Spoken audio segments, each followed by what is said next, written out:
অসম নামৰ এই ভূখণ্ডক ৰক্ষা কৰিবৰ কাৰণে মোগলসকলৰ হাতত নিজৰ 9 বছৰীয়া কন্যা সন্তান বন্ধকত দিব লগা হৈছিল। এই কথা আপোনালোকে জানে? এই যে অসম নামৰ ভূখণ্ডত যে আপুনি মই যে বহি আছো, এই ভূখণ্ড কাৰ কাৰণে ৰক্ষা হ'ল? আহোম স্বৰ্গদেউসকলৰ কাৰণে ৰক্ষা হ'ল। নহ'লে এই ভূখণ্ড অসম নামৰ ভূখণ্ড অসমত নেথাকিলেহেঁতেন।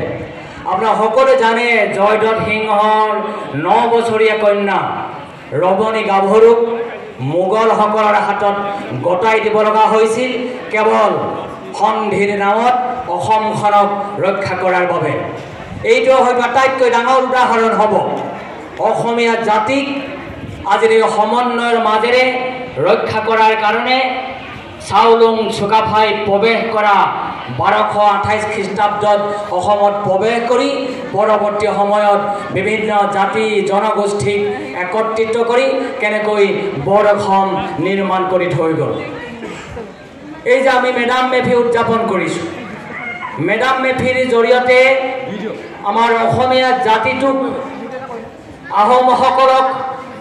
আহোমসকলে দি থৈ যোৱা বিষয়বাদ বহন কৰা বিভিন্ন উপাধিধাৰী মানুহখিনিক কেনেকৈ আমি একত্ৰিত কৰি আমাৰ এক বিৰাট স্বৰ্গীয় সত্তা আমি ৰক্ষা কৰিব পাৰোঁ, তাৰ চেষ্টা আমি প্ৰতি বছৰে প্ৰতিটো মুহূৰ্তত আমি কৰিব লাগিব।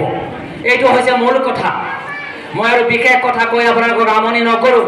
ইতিমধ্যে কুসুমৰ দাইদেউ এটা কথা কৈছে, আহোম স্বৰ্গদেউসকলে দি থৈ যোৱা বিৰাট স্থাপত্য ভাস্কৰ্য, ৰংঘৰ, কাৰেংঘৰ, তলাতল ঘৰ, বৰপুখুৰী, অন্যান্য মৈদামসমূহ আমি আজি তাৰিখলৈকে সংৰক্ষণ কৰিব পৰা নাই।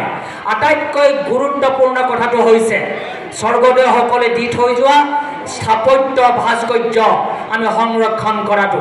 আৰু এই কথাখিনিৰ কাৰণে টাই আহোম ছাত্ৰ সন্থা, টাই আহোম যুৱ পৰিষদ, টাই সাহিত্য সভাকে ধৰি মহিলা পৰিষদ, অন্যান্য যিমান মানুহ আছে সকলোৱে বিৰাট এক ভূমিকা আমি গ্ৰহণ কৰিব লাগে।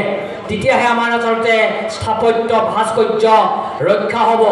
যি জাতিৰ স্থপতি নাই, যি জাতিৰ সংস্কৃতি নাই, যি জাতিৰ ভাস্কৰ্য নাই, যি জাতিয়ে শিপা চিনি নাপায়, সেই জাতি পৃথিৱীত বেছিদিন জীয়াই নাথাকে। কাৰণ জাতি জীয়াই থাকিবলৈ হ'লে শিপা চিনি পাব লাগিব। আমি মৃতকৰ সকাম কৰোঁ আহোমসকলে, সেই মৃতকৰ সকাম কৰা মানুহ নাইকিয়া হ'ল। আমাৰ মলুমসকল